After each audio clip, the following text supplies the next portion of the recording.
దేశవ్యాప్తంగా భానుడి ప్రతాపం మొదలైంది. వేసవి ప్రారంభానికి ముందే భానుడి తాపం మొదలైంది. వాతావరణ మార్పులతో ఈ ఏడాది వేసవి ముందుగానే ప్రారంభమైందని భారత వాతావరణ శాఖ పేర్కొంటుంది. మార్చిలో వేడి ఉక్కపోత మరింత పెరగబోతుందని వెల్లడించింది.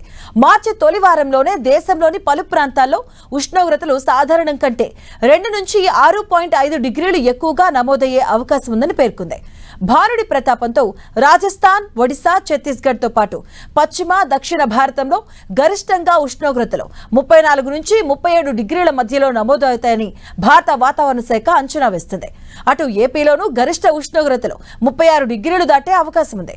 కోస్తా జిల్లాలో ఉష్ణోగ్రతలు సాధారణం కంటే 2 నుంచి 4 డిగ్రీలు పెరుగుతాయని అంచనా.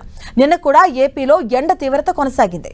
అత్యధికంగా అనంతపురంలో గరిష్ట ఉష్ణోగ్రత 36.6 డిగ్రీలుగా నమోదైంది. నరసాపురం, మచిలీపట్నం, కావలి తదితర ప్రాంతాల్లో ఉష్ణోగ్రతలు సాధారణం కంటే 2 డిగ్రీలు పెరిగాయి.